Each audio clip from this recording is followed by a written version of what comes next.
بینەرەوە تەماشاوان بەڕەمە جوات لە هەر جەهەکی بن ئاv دەم و هەموو دەمەوە باش بن. بژارەمە بێ هەفتەیە بەڕەمە جوات تایبەتە بە پێنگاوێن هەڤهاتنە کوردی. ئەم ژار وێلگەر هەرێک ژێ بڕێز فێساڵ ناسواندا کۆمیتە ناوەندیە پارتیا دەموکراتە کوردستان سووریا و لەگەڵ بڕێز عەلی شەمدین نونەرێ هەرێما کوردستانی پارتیا دموکراتە پێشفەڕۆیە کورد لە سووریا و ڕۆهەلگەل بڕێز هەژار علی سکرتێرە دەستیا سەرکردایەتیە پارتیا یەکیتیە دموکراتە کورد لە سووریە یەکیتی وەرێ گوتوبێژ کردن. تەماشاوان ێژاونجی کارن پرسێنخوا ئاراستەی میێوانێ ستودیۆیە سکایبژی بکەن بە ڕێهشتنا کۆمنتەن وەکو ئاوایەکی ڕاستەڕاست نەها بەرنامە جوات سەر ئەکرانێ ئارکێتێ پەخشکردن. بڕێز علی زێ جەمتە دەست پێ بکەم ژارێ ژبەر هەستیاری دەڕباز دەبێ مژاران نزیکبوونە ئالیێن کوردی یەکبوونە هەڵوێستە ڕێخستنە مەلە کوردی بۆ ئەمژارە ڕۆژەوێ یا سەرەکە لەسەر هەموو زارێکیە تژاستی ڕۆشنبیری بگرە حتاکو ئاستێ هەری داویژی. دەخوازم دەست پێکەدەتوە کە سیاستمەدارێکی کورد شرۆڤەیەکێژ واتان گواتەیە نێزیکبوونە کوردی چییە؟ ئەو نێزیکبوون واتاوێت چییە؟ پێ ناسەیەکەش مڕجەرە بکە. سلااف شتەرێکە کە زنار میێوانی تەرە و تەماشەوانی ئارکتیڤیرە ینی شروڤژ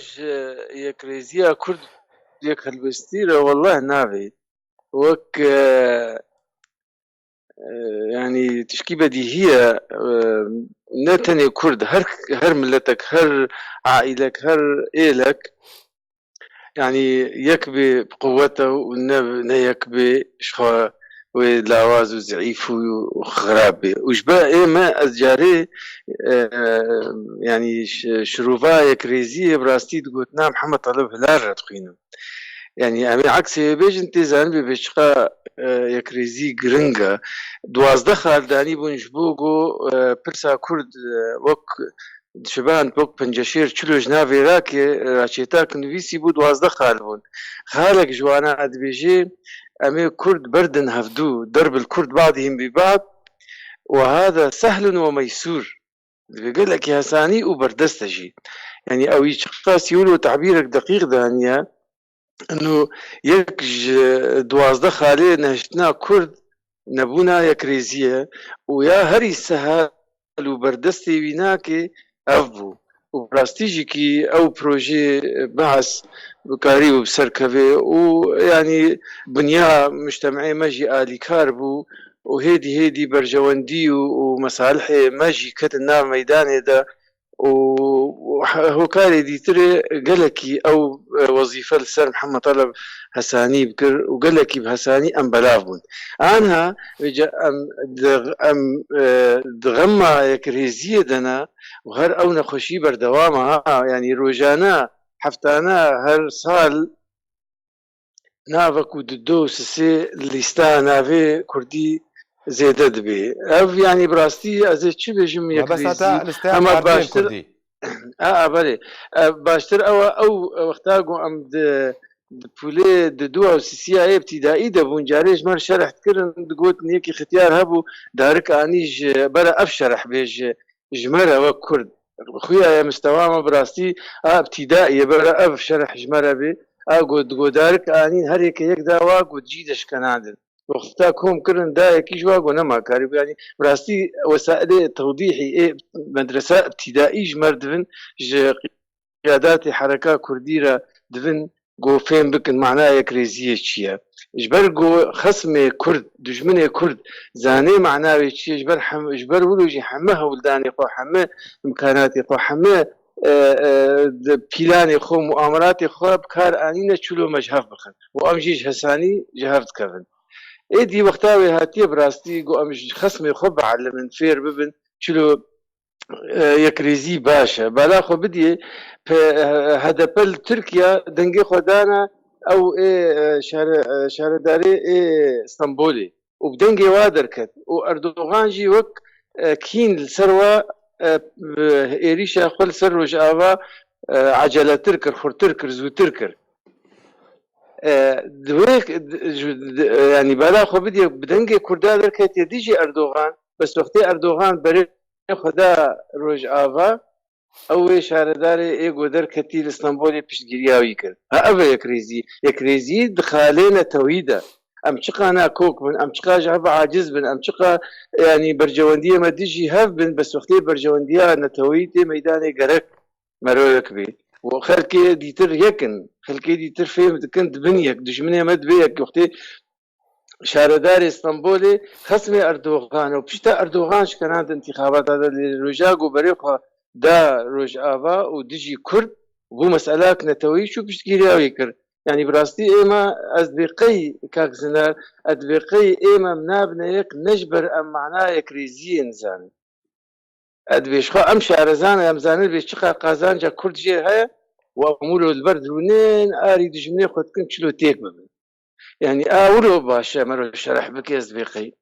باش برێز علی مرا بمەرز دووبارە بگەرمە برێز هەژار بریارە ئەنجومەنە نیشتمانیا کورد لە سووریە بە بەکردنا ئۆفیسێن خوا لە باژارێ قامشلۆ دەرئەنجامێ چ بوون ئەنا کەسێ بەکردنا ئۆفیسێن خوا خۆست چ نامەیە بکەینێ مە بەسژێ چ بوو پێشی ئەژی سپاسیا ئارکێ و تایبەتی مامۆستا زنار دەکەم و هەردوو مێهوانە براین دەلال گەلک سپاس مامۆستا ساون یەکرێزی پێویستە و گەرەکە بەرێژی یەکرێزی گەرەک بوو ji ber dijminê Kurdan li ser serê Kurda yek bûn lê mixabin tim Kurd ji ber hevketî bûn û derfet gelek hatin jî li wana derbas bûn sedem ew bû got ew yekrêzî neçû bû serî yekrêzî ji kevin de pêwîst e û îro jî yekrêzî pêwîst e û di pêşa rojê de jî yekrêzî pêwîst e eger em xwe bibînin partiyên Kurdîne ji boî kurdayetiyê dikin ji boî milletê Kurd dikin nexasim divê dema giring û nazik de gerek em li milletê Kurd vegerin bê çi dixwazin باش ev derbarê yekrêziyê birêz hejar derbarê vekirina ofîsên enekesê biryare wê derencamê çi em bêjin fişarekê karin bêjin yan jî mebesta enekesê nameya enekesê ji vekirina ofîsan çû berê jî enekesê biryar dabû de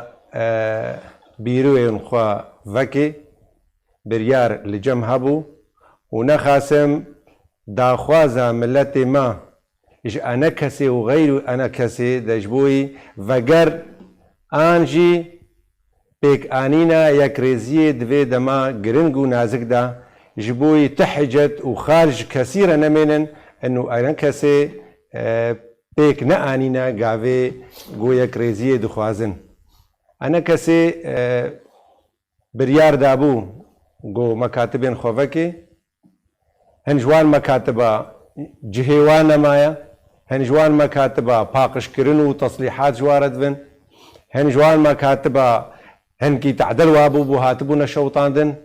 hêdî hêdî enekesê mekatibê xwe divekê û wê berdewam bê divekirinê de li gorî daxwaza helwesta kolana Kurdî ji bo yekrêzî gereka û pêwîst e bes bi tenê ji ber ku daxwaza cadeya Kurdiya enekesê ofîsê xwe vekirin daxwaza cadeya Kurdiye jî û behwerî enekesê bixwene jî enû ti hicet nemînin li pêşiya kesî ji bo gavên pratîkî ji aliyên got desthilat û ber gavê pratîkî nayên werne pêkanî baş birêz Fêsal vekirina ofîsan jalê enekesê be em karin bêjin yekem pêngava ji boî ku li hevhatin navbera enekesê û pêdê de çi bê enekesê bi feelî û bi ciddî dest bi gava yekem kir بله سلام و ریز بوی جنابیت و کیفشی جل هر دو میوان هجات کن و سلامی ما چه هر کسی رو کند بینه علما گهداری جد کن جبوی پرسات دبهری آمده روزک روزا بر مکاتب ما وکری بون پشتی قیران سوری دست کرد مکاتب ما ofis ما وکری بون دواره چالاکیه دو دواره پۆلیتیکێ دە هەر تشتێ ما کارێمە داهاتەکردن چه سیمینار بن چه دوارێ ڕەوشنبیری دەبوون او کاری سیویل گوشمد هات خواستن ما حمود و اوفیسی خودت کرد لمقابل باشکی کردی خواست آستانگی کی چه بکه جمره او اوفیس نهات نگرتن او چند سال هات نگرتن و بو وقت دیواره که کتد نابر اما واده و دواره را گاندنه ده و دواره گرتنه و دواره کجبریه ده گلک تشتن هاتا کرن دیواره ده بس اینو ندید دمکی زیرین هاتیه گوم بکار بن او کیمایی او ناکوکیه بره گوتشته چبونه مرو بده پشت خواه و گابل نو باوجه جبر حتی روژا ایرو پشتی 9 سال قیران سوری دواره لشکری ده چه چرا سریک نه هاتا کرن جبوی مافی ملت سوری بگیشتی و جبوی ملت کردی تایبت حتی روژا ایرو تشتک نه هاتیه کرن ندیتیو پیوست زفتر گو ام گاونا به هم ربا بیجن گو ام بکار بن دخوازی ملت خو و ارمانج ملت خو ببن سری این اجبر ام دبینین گور هف بندیا دولتی و جیهانی و ملت سوری و طیبت جی ملت ما گو ام بکار بن دوی دماغانه ده تشتکی جه قازنج بکن و بکن ادریس که جمره گو ام بکار بن تشنا پیک بینن دوار سیاسی ده دوار پولیتیکی ده وقت مگو دواره لشکری ده حتی نه تشتک نه حتی قازنج کرن جغیدی کجبری و تالان کرنه و کشتن و زندانوان حتی کرن ایرو هم دبینین پیوست تایبت جی بیرو بهوری ما جی تی روژا ما دجمنایا ای بشکی کردی نکریه و ما ام دیسا سنگامه بکریه گو ام بکار بن گاون پراکتیکی به هوا بکرنا بیسا گاوا اکی بو گاوا اکیه ابی به بنگه هجه جوی و به بنگه ام تشندی سر آوا بکن گو ام بگیجن روز بروز وک راحتیک نبرم از لکن این مثلا اونا قابشتی بکرنا اوفیسان برز فیصل بولگولی ترى بحث بكم برز علي هناك بارتيا ديمقراطية بيشفرويا كورد خالن ام بينغابن يكي جاليا كسيبا وجاليا قصديبا جهات نابتن جبوني زيكونا كردي هناك بارتيا بيشفرويا كورد هلوستاوا ناريناوا نرخاندناوا جبين زيكبوني تشيو اگر هذا بيشروج دجي بيشفرويا كورد تبلي بين زيكبوني بيك هلوستيا كونها دا كونا غادا سبيك دي والله يعني براستي جناب پارتیا کردی پارتیا مگلکی پیوستینین بروانی ادبر خود بکه بیچ خاصی خبات کریه جبو یک ریزیه او دست پیشخری و مبادرات امام مستا حمید پیشکش تکرند وی اتجاهی دا یک بدو یکی دا هم تب البیراوه و تب دیاره لسر وی بنگه لسر وی اهمیته یکم روش وقتاگو جناب مظلوم کوبانی مبادره خو طرح کر ایمان پیشگیر بون و ام دلخوشی بون پی وقتا گو انا کسیجی او اشارات کسکو ارینی دان لسروی مبادره دلما خوشتر بو هیویه ما گشتر بون براستی و آن هاجی وقتا گو اوفیسی خود وکن براستی او جی کی دی نشاندان سر جدیت و اهمیتا یک ریزیه اما ام پیشگیرن والله اما جمع بیجی که هر تشتک پیوست به پارتیاما حاضر و خودبینه بشک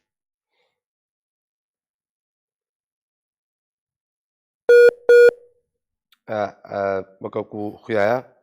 بيوندي قال بريز علي شمدين هاتا برين حتى كو فقرز دوباره بقر ما جم بريز علي بريز هجار ام اگر بحثا انسياتيفا كو مظلوم عبدي پیشکش کری در انجام آن قدرش پیدره که جه انسياتيفا فرنسيرا كو بريا سالا که تهي بعدو يدوه که پار 2019 فرنسا انسياتيفا پیشکش کرد اف انسياتيفا مظلوم عبدي درێژ پێدەرەژ بێ ئینسیاتیڤە یان ئینسیاتیڤەکە وە سەر بخۆی و وڵاتێک و بێژن گەرانتۆری و دامنەش بێ ئینسیاتیڤێرە ئەڤاکویانی زیکبوونێکیە مبادرة كاك مظلوم عبدي جهيريز قرتنيا للجمع براستي قلكي أو مبادرة جي ولو متأخر جهاتيا لأم وق أنا كسي ام آریکارن و مخوشبر تشتکی جی ندایا آلیکی لجوار جهاتیه گوتن بری دست پیشخری چه بونا و دناب برا مدا هەولێر یەک چێ بووە و هەولێر دۆ چێ بووە و دهۆک چێ بووە ئەم ئامادەنا لەسەر ئەساسێ خاڵێن وانە چێژ ئالیێ سیاسی بەبێش ئالیێ عسکەری بەبێش ئالیێ ئیداری بەبێ ئەم ببنە سەری و تایبەتیژی سەرپەرشتیە سەرۆک بەرزانی وەک جارا دنجی هەبێ و دامنجی هەبێ وێ هێچێتر بێ بڕاستی تدامنێ ڕاستەڕاست نینن حتا ئیرۆ ڕۆژ تدامنێ ڕاستەڕاست بەرچاو مە نەدیتنە لێک دامن هەبێژی وێ گەلکی باش بێ و بەلکی بهتر سەرکەتی بێ یا مهم و پێویست دتەڤاییدا یەکرێزی نەگوتنێک بێ بەس ئەم بێژن و بکەڕێنن و ئەم کۆلانە بێژن و ئالا هەلدن و ئەم یەکرێزیە دخوازن یا ڕاستەڕاست یەکرێزی گوتنێک دپراتیکێدا تەنفیز ببێ گاڤن عملی تێدا وەرنە ئاوێتن داخوازە ملەت ئەوە داخوازە ملەت خەلکی مە تێر بوونەش گوتنە تێر بوونە خۆپێشندانە تێر بوونە تشتین شەفەهی حبێ لەسەر پەلکە گاڤین عملی تێ نەخواستن تل ملەت ڤەگەرێ ملەت زانەی چ دخوازی لێکی ماسیکی ماسیامە ئەمی ملەت ناڤەگەر هەن ملەت یەکرێزیە دخوازی ملەت یەکیتیە دخوازی لێ یەکیتیژی هەر کەسمە وەک خۆ بفەسرێنی ئەوجی دکەوێ شاشیتیدا یەکیتی بزمانی خۆی عەسری ئەمها ڤەگەرن بشریکاتی ئەم بریارێکێ دەرکەون نە ئەس بێژم ئەنە کەسێ یا ڕاستە و ئەنە کەسێ چ بێژی ئەو یەکیتی لگۆری وێ بێ ئالی دیژی بێژی تشتا ئەم بێژن ڕاستە و دوێ وەک وێ بێ یا ڕاست ئەوە گاڤنێ عەمەلی وەرنە ئاوێتن ئەو ئەجوائێ بەهوەریە گوتێنە داخوازکردن ئەو ئەجوا وەرنە ئاواکردن باشە بێک و ئەو ئەجوایەت بەحث بکێ وەرنە دابینکردن چاوە ئەنە کەسی پێنگا بەیە کەمابێتە ئەنە کەسێ نە ئەنە کەسێ بیروێ خۆ گرتبوون ئالیدن بیروێ وێگرت بوون نە ئەنە کەسێ ئەف تعتیلات و درێژ چێکری نەوەی چێکرد بوو ئەنە کەسێ بەردەوام بوو بیروێن خۆدا و ئەنە کەسێژی بریار باش زوودەدایەژی گۆ مەکاتبێ خۆ ڤەکێ و پاقشکێ و بسەڵحینێ و تێدە کار و خەباتە خۆ بجێ بکێ بسەردەژی ئەف داخواز و ئەف وەکوتی متەغەیراتێ نو چێ دبن کەفیل بوون بۆ ئەنە کەسێ لەزێ بکێت ئەعلانە خۆدا وێ باش دخدمەتە ئەف یەکرێزیە ئیر و ملەتێمە گۆ تەفدا دباکێ هێوی باش شێبوونە گۆ بجه ببێ ئەف یەکرێزی لە هێویە ئالیە دیێژی گاڤنێ عەمەلی بڕاستی وەرنە ئاوێتن دەشبووی بکەوێ پراتیکێدا و خەلاسە ملەتێمە و بەرژەوەندیە ملەتێمە دوێ دەنە و غەیری وێژی وێ تشتێکتر نەبێ کەسی ڕابحنینە هەموو وێ خاسر بن دوێ عەمەلیە هادە بڕاستی باشە بڕێزەجار بڕێز فێساڵ تا ئەب نێزیکبوونا کۆهن بەحث دەکردنا بەرە ئەنە کەسێ و پەیادێدا جهێوێ کودەرە هونر کودل هەم نێزیک بەر قەسەدێ بە تورکیا بە رووسیارە بە ئەمریکارە ڕێکەوتی و ئەمزەکردیەک و حتا 30 کیلۆمترە جە سنوورێ تورکیا دوور بکەوێ واتە ji بهترا navçeyên Kurdî ji Rojavayê Kurdistanê vekşî. Em nêzîkbûna hûn niha enekesê re bi peyadê re dike enekesî. Cihê ku dire piştî 30 kilometreyan ew 30 kilometre nêzîk hududin. Dixwazim tu cihê wê rêkeftinê ew bidixuyatir wê nêzîkbûnê. ببره ئەو تشتێ گۆ ڕێکەفتنا چێبوویە ناوبەرە ئەمریکا و تورکیادا بڕاستیژی کەتەوارێکی پراکتیکێ داهاتەکردن و تەف دەزانین ئیرۆ سەرێکانیە و گرێ سپی وانە دەبن کۆنترۆلا کەسێ تەرۆلیست وانە ئیرۆ گەلک زەحمەتی ملەتێ مەژیش بەردەستێ وات بینین یانی ئەو ئەدبەهۆریاندا گوناهکاریەک مەزن بوو گۆمڕۆ نکار بوو ئەو تشتێ گۆچێ بوو نەکەتە باچێ نەبانە یانی مەخابین چێبوو ئیرۆ ئەم تشتێ مایە ئەم دخوازن تشتێ مایە گۆم بکاربن بپارێزن یانی ئەوێ دی کەتە وارێکی دەهالیزێ وەک بێژێ دەولەتێ ناو بخوا و یێ دەولەتێ جیهانی دەنگ و تایبەت جیە گۆڕۆلاوە دەندڕۆی سووریدایە ئەو بکاربن دانوستاندن چێ ببن گۆ بکاربن و تەرخێنن هەکەش ئەفرینە بێ هەکەش گرێ سپی بێ و هەکەش ئاژارێ سەرێکانیە بێن دانستاندانە بوارە ئیرۆ ئەس پێویستێ تەبن و بەرکی وەک مەگوت بڕنگێکی دەرەنگ هات ئەو دیسا وەک تێگوتن دەرەنگ بێ چێترە گۆشببینیژی تنەوە ینی ئیرۆ مافی ملەتێمە سەر هەموو ئارمانجە ئەی پارتیەکی هەیە هەر هێزێک و دەستگایەک هەیە ئارمانجی ملەتێمە سەر هەمووکی ینی ji bo me yanî kepedekesê bê ew encumena niştimanî Kurdî bê her tim nexwestiye me destê me singama vekirî bû gomdan û standê bikin nixabin beşê dî evê dî çavsorî kir li hemû hêzê Kurdî dî û tev dezanin em naxwazin bikevin bikolincî em gava pêşî wekin ha em dixwazin razîbûnek cada Kurdî de hebe ciyê rehetiyê bê hemû milletê me û hêzê me û tevgera me Kurdî bibîne gaveke em nêzîkî hev bibin ev ofîs hatine vekirin çalakiyê xwe hemûwarî de têde bikin ev wek me got gava pêşiye bengehek pêşiye ji wê gava dî got em bikarbin zehftir darostaniyê bi hevre vekin û dilê me firehtir bibe û mevdû qebûl bikin daxuyaniyek berî niha tevdemê dirxiz ji bo ve kesê زندانی وادنه ام دخوازن و بدنا خویا کرن زندانی خسپی بکن تایبه جی اف کسی گود بر بیر بهوری خود هاتن کرد نه کسی که ترورن خلق کشتنه او تالان کرنه او دیزی مال عام کرنه تشکل ساتنه یعنی اف کسی گود بیر بهوری خود ای هکا فده کسی بنا که انجمانی بن کاری کی گو کرنه کاری کی سویله دیجی واره تروری و هی آیا او دخوانیه که درخستن هم دخوازن او بین خویاکرین جبوی مالباتی و پارتی و بزن بین باشا برز كسر برسك ده هيا انا كسي بردوام تكازي سروچ اند ذكر حتى کوچارن ویسا گرتیان نو دیار کرن ام یک پینگا به ناشنا پیش بونی زیکونه بهنا انا كسي پینگا با بکرنا اوفیسن انی پیشا پینگا بو مرج سرکبو دیار کرنا چرن ویسا شو شروع بله ما استاد تشتی چار پین سال جدابونک باش دوربونک ناوبرا ان کسی ده ناوبرا تردمه ده چه بو اد بهاری اند ناوبرا شو کروجه کی دجی ملکینای چاره سر کرن گاوا پیشی وکرنا اوفیس جی راحتیه کی جی کیف خوشی البانا وقت بادیرا کاک مظلوم وانا وقت داخست ما داخیانک درخست ما گو جی راضیبون الجمال جی که خوشی الجماع و اجبر بی هوای جی ام آنها مگاوا پیشی بابراویتیه گاوا دنیا او داخیانک داخیا کری گو مرو بزن به کسی گو وندایی نه مرو بزن به ایرو مصیر واچی یعنی وقتی دی گلک کاری دی هل پیشی امرو هیا گو بکار بن باوی اجبر دمجی زود درباست بیانی وقت دبي قمرو خو بجهن يدنا يعني دما تنقد بشام دما يقو اوج دسماره تالي ام حموجه قلني بدن يعني النتيجه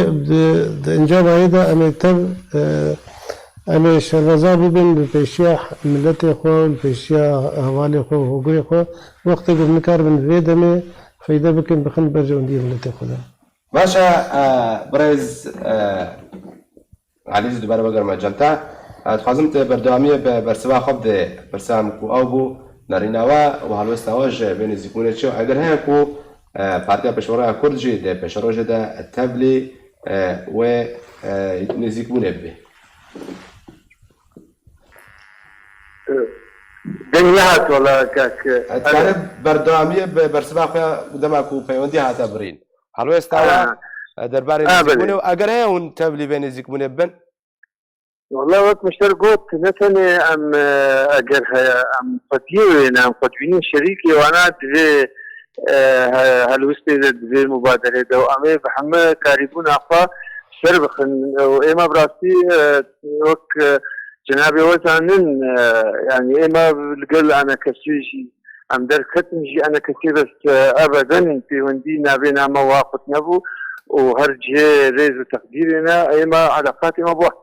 دوار خوش نهروها القل تفدمجي ما يعني قريبو اجا هناك اصنجي هبون واصنجي هيدي راكن في وندي مواجي خوش يعني ام كارن مثلا شريك من فاكتور كي باش من بو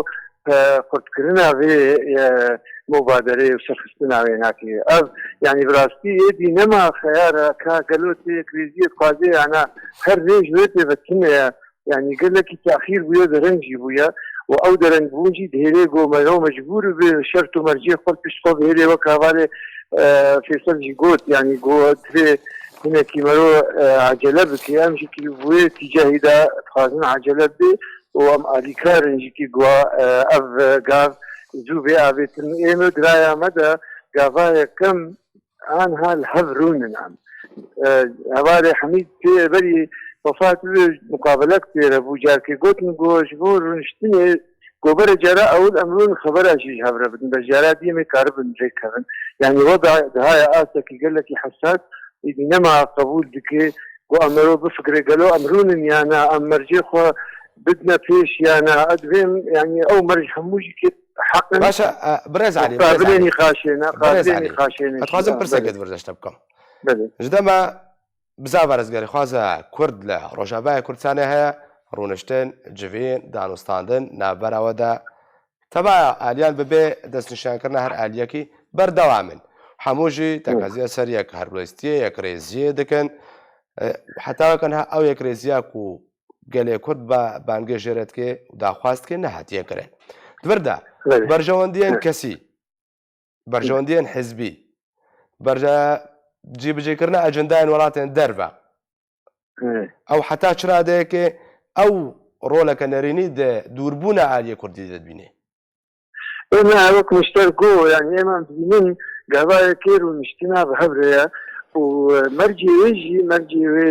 دوين ام واصف حاتي شر بدن تشتخش برقو تشينا بتهري يكريزية تشري هبكي مجبوري تنازلي بكي هر يك جوانا جبوه يعني ما عم مرجي هناك اشتراكي او جو إرادة ما هذه إرادة ما دستي مددي اما فاهم كرن هر دورا ميزة كيرون نخاسن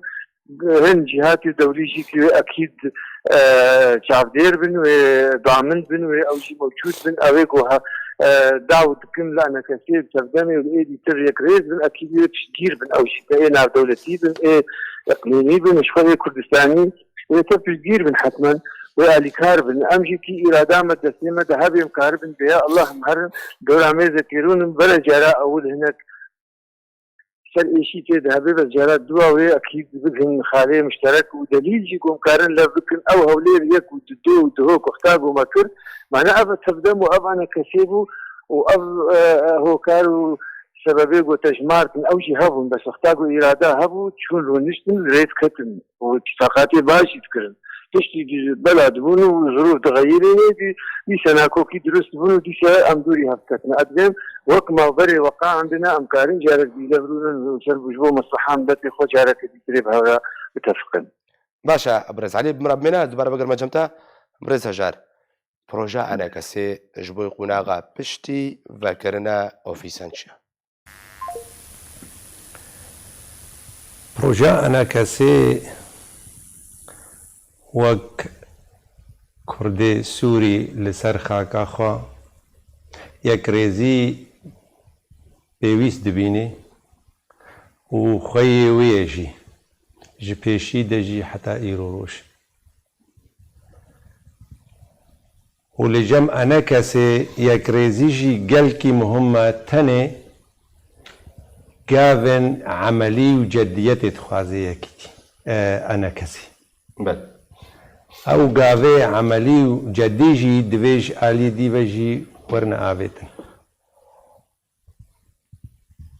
يكريزيا ملتي كرد وهف قرتن لسر أساسي كردي سوري وقريدان عويد ملتي سوري بتبايفا وچسپاندنا ما في ذي ملتي هاني وبشكداريا وي جهف بشي خرج خلقين بيك هاتي ديرا چه د هيئه تفاوض دبي چه د دستور دبي چه د حمو گوهرتنو تشتين گولو چه ببن وي انا كسي تيدا چالاك بي و آماده بي چه تشتا خدمتا كردايتي بكي وي اف بي پروژه اف پروژه جي بچكي استنگيات بيني نتيجه قلق تشتانا يك جي يك ريزي بسري نبوة يا دواجي رجيم ما لسر وخطا خويا حلا عسكري آلية ديجي حلا سياسي جي ببيش دانا شوا جولوجي روش مايا إيرو روش دبن إرادة دوليدة نمايا إرادة نا أنا كسي ونا بيادي ونا كسيش ملتي سوري براست برز فيصل أمريكا تخازن يزبونا كردي شبي روسيا تخازن يزبونا كردي شبي دبردا أمريكا وبشرنجي وين يزيكوني برجوندي خدا بكار بيني تشاوا كرتك بشاري بكار بيني روسيا جد همان دمدا وين يزيكونا كردي تشاج برجوندي خدا بكار بيني روسيا تخازي تبع علين كردي بريابدي شام بيدل سوريا وترجع أمريكا تخازي كردو كرتك بشارج بوي برجوندي خدا فشاري سوالاتين دورو بري بكار بيني بله بردا كرد چی پیوسته شرکت او کبی خب پاریس براستی ایرو گوتشته ده هندروی سوریه ده چه بو تی دزگاه کو تی پارتیک نما گو او بریار خوا تایبت بستین یعنی اجبر دولت مزن کتنه ده هر که رولا کوا ده هندروی سوریه ده او برجندی واجی جدا نشه اما كملت سوري وافكا بارتي سيفيل كا انجمان بها كتردم بها وكا دزگاه گوانا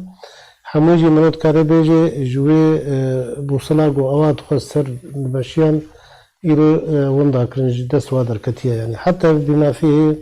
تبنو رجما سوري تماما تيجي ايرو او بريار انما يدستوي ده روسيا برجندية تايبات ام وگرن ديرو كيفن تاريخ وقته گوتن تماغو اتحاد سوفيتي جهبو سوريا بنجها كي فرمي بوجيرو بيشتي هلو شارنا اتحاد سوفيتي جي ايرو روسيا جي ايرو داخوازيوي ديروكي گو بگه آواسپي او گهايدا ايرو گرك پیمانن برجما سوري را چكريا بلكي دواره آبوري دجي و دواره پولیتیکی داشتی و واره لشکری داشتی بلکه حتی 5 سالی الگور زانیاری کل بمعنی یعنی او در باسی سوری بوده وقت بریار هاتی استاندین رژیم سوری به تشت یاسایی در باس بوده او ایرو نزی که رژیم سوری زحتر هر دولت کدی و رولاوی جد هندروی سوری داشتی جماره یک یعنی جا امریکا بستر جا امریکا برتر امریکا هاتیه وقت ندواره یاسایی در باسی سوری بوده و هاتیجی او برنامج سیاسی البالي تناج بوي ما في ملتي كرد يعني برا انفيجي زلال بكن حمو ملتي خرج حمو هيز وتفقري مارجان وديت داخل حتى جيفريد بيجي تشتيق تركا خستي ما دايوا يعني او بيدا ايرو وقت دار استاندن بيرا كير يكسر درجه بردا وتدوينجي ايرو بيشتي سريكانيه وغريس بيوانا كتابن كنترولا تركا و لشکر گود بین چاب دریایی دا درباست بین امریکا روزا که روزا از بیرو بهوریه من به پیماهات یجبر ما في ملت كل صلاح تو بنجاود مثلا كركو ده حتى روزا روجي ده عفرين وبشت عفرين ده جي ديرو كان يرش براستي دالي كل ده ايرو واتي برجوندي نبي تايبات هنا چند خالوي هنا یک جی بیره بترول یه نفته تشتیگو هاید خوازه دبن کنترول هایده به انو نفروتن بگه دسته داعش بوی سرمیانی و چه نبه نگه رجما سوری جبوی دواره آبوری ده سر نکوه وکی دیجی او کریدوری گوهانا بگرتن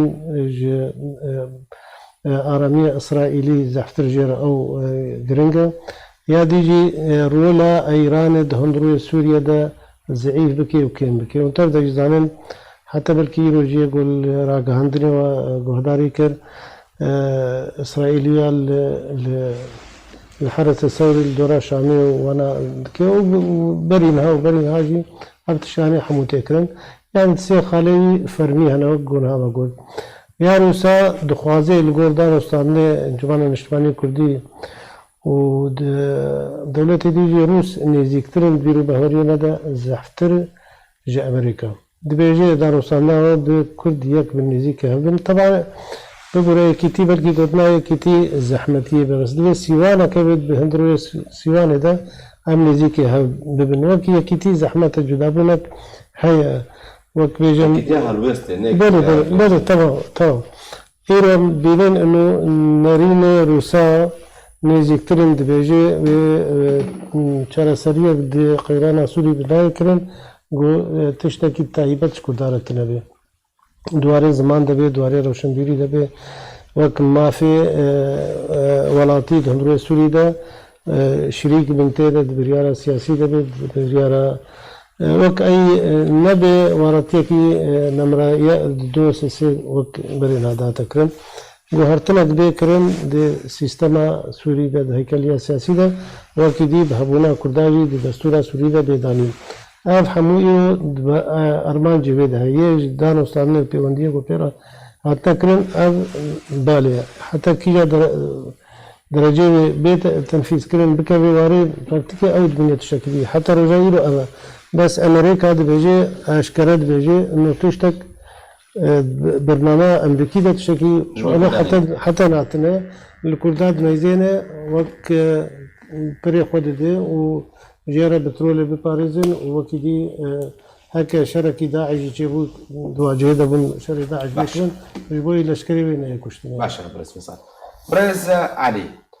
دو علی نتخوازن نزیکی هبن و نزیک بون چه به علی که جوا پروژه و نتویک و انا کسی و علی دنجی ديمقراطية قلانا أمة ديمقراطية تبقى جيجو كتب شتبانيا وين يزيكونت كي باشا بيست رنجة وين يزيكونه بشرنجي به د بروسين كو صدي صد دجبري هابن بروفاجي هابن أب علي وياكو تبقى قوم بشتبانية ليتكن بيست تشجورة بروجيه كي درست بكن حتى كو بكاربن بيشروجه ده أو يكبونا هالويست تشبه راست يعني دواري سياسي ده هنا الجوازي درست بويا وحمو على دي تري شيء بس وكو مشترك قلت يعني انا ها ام نكر لشونا گفتگوی و رونشتنی و دانستاندنا نابینا عادیه کردی در سر میزا گفتگوی آنها ام شونا وادا و حواری بکن دوی اول برورن بهبره بکن ابیت دوا يعني براستي وكم قلت هناك آسانكاري در ديار بويا هناك تسهيلات اشكربونا يعني مثلا بري درو جابو بريز مظلوم كوباني تصريحك دابو لدوانك دابو تيز بيجي ايما مرجنينا ام انا كسائج ائتلافي فكشي ائتلاف يعني هالوسطى سياسية يعني برايكة يعني هم او ناكو كيكو ام تيد فكرنا بنا انا كسير تبدم اذا دوي خالد كوم دبن وقتا اواقو تيا او يعني ايما على قامة شوي تاني اميرون وكوشي كي انا بحث كر وراسطة يعني ايقو رودنين نجبو ببن يك حزبيان يك جبهة رودنين جبو يك موقفي يك هلوستي نشان بدن او هلوست برونشتني بدو هبرة بتنازلات هبرة جبو خاطري ملتي خوشبو نتوا كرد ادبم او باشروج اذا بيشي جو رونشتني بدو هبرة شيت بن ويديار بن او بقهن شيء اما ام بيشديرن او بهبرة بقهن شيء ام بيشديرن لا على التعيين اجا جما بخوازن هلوست امجي هيا امجي كي بشكل كي في قيران السوري تنرن وامجي بيشروجا ريجيم بشكل كي تنرن ائتلافي وجي امه ديمقراطيه دي اداره ذاتي هالمستعمى هيا نقولتنا بس او هردو اليه سركي واختار قول هف بكن لسر تشهف بكن امامي بشدير بن يعني او بربرسن جبول هفكرني وقتا دوراما بي وامجي ببن بشك جدان وستاندني انا دعوة الهردوات بي وامدبينين او دعوة بشكلي بلكي دقابات يشيدا صح بيجبر هردو دوري هفن بس دقابي دي تبدا تشير ونشتن يعني بي قلك شاش بنقو هردو تاني بندبي آلية دي شي تيدا باش داربن وقتين هرد آلية شكي يعني رازينا وقتا قو امبون بشك شي ويش اخي امي وك عندما كي جبيني امي شي رأيا خبيشن رأيا ما دوي واردة هيا اللي وقتا قو رأيا ما نتشي سري وامهات الحواري حتى رأيا ما نتشي سري عين عكسي ويجي وآلية كردي تبل هف بكن امي تشدير بنجيرا باش وكو امادا ونامادنش يكريزيرا ام آمادنش يكريزيرا وآمادەنە چی تەنازلش ما بێ خستنش بۆ خاطری ئەو یەکرێزی هەری سەریژی ئەمێ بکەن. باشە برێز علی تا ئاماژە بە تشتێکە گرین کردەگۆ مەزلوم عەبدێ دبێژێ ئەو ئاساییە الجەماک و ئەنە کەسی ئیتیلافێ دەبمینێ. باشە ئەنە کەسی هێزاوەیە نونەراتی لەسەر ئاستی ناودەوڵەتی هەیە لە ژنێڤ ئۆتیلافێدا پەیادا هێزاویە لەشکری سەر عەردێ هەیە. هەردوو ئالی پێویستە چ بکەن هەتاکو ئەو باوەری نابواراوە دروست بێ ئالیەک لەسەر ئاستی ناودەوڵەتی نونەراتی بکوێ لە سەر عەردێ حکم بکێ. ئەو باوەری وێ بچڕەنگی چێ بێ بنەری نەتەوەکان بژن تەرەفێ سێ هەردوو ئالی ئامادەنە کوێ باوەریە پەبێنن. يعني باوري يعني نسبية أنا توري سر نت النمونية خوش نجي بس آخر سر باشوريا كردستان وشري نافخوي قوتشي بوي الرجاء قوهات يعني أو بمقاييس تعدي وظلمي ودجمناتية ببي تزروا ويدبو لوقتها لازم بو ملتي واناكي بو رزقاريا ويش بو معنى او شهيد يجي بو خاطر رزقار كنا وي ملتي و بيكانينا دسكفتي وي او شهيد دابون او جبير يعني او شرينا او خوش جبير كرن وباوريك شيبو قريب وك يك فريقي بشغل اف شبه دولتها وهي بوي ثقتي افاكر باشا بريني ما أدقي بريني ما جيوا برين يعني نباش إنه تشتي خراب ونا راسه وتبجي بروستوينا وجه إدانينا بس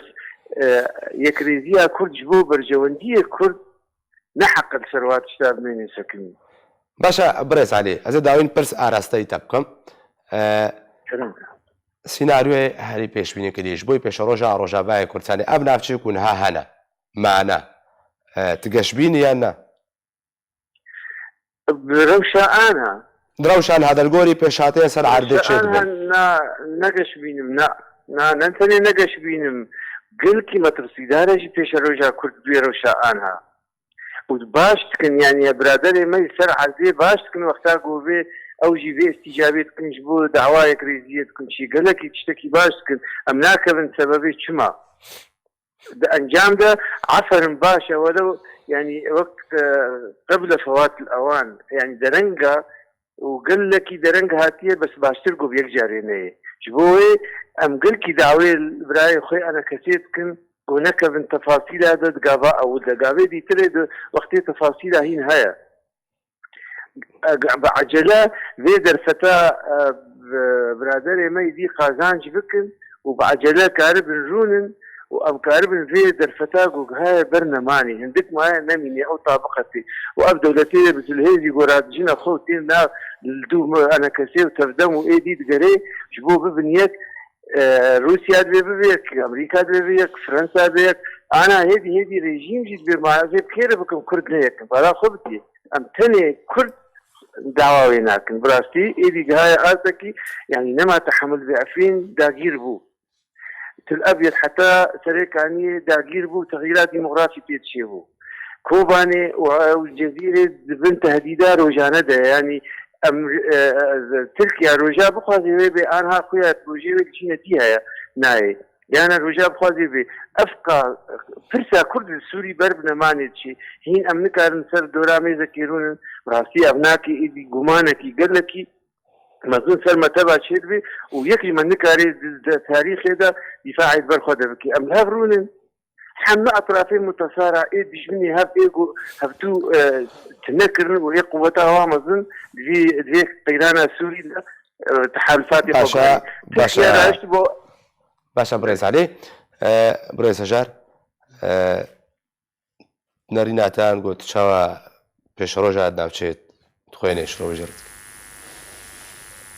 جروجانا بشي هريما روجلا تنابين تاب مقبل سرق وهرتني مصلن وقت روج آوای کردستانی بتایبەتی جی ڕۆژ ئاوای کوردستانی جی ئەو جی مقبلە لەسەر تشتنی باش وەک خوێندنا من و دیتنامە یاژ مەتێ خوێستن ئەڤ یەکڕێزیە گۆ ئیر و پێتێ باکردن گاڤنێ جەددی و عەمەلی ئەم باوێژن ئەم کاربن خۆ فەرزکن لەسەر چ کەسێن خودی بریار و زولهێز چل جەم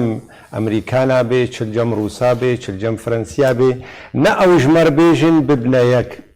ئەم ببنە یەک بەری کەس بێژێ ببن یەک وێ خزمەتا ملەتێمە دوێدا هەبێ بڕاستی باشە برێز هەژار برێز فەسەڵ داوین دوو پرسیار ئەو ژیە مێڤانانە یەکجار بێژێ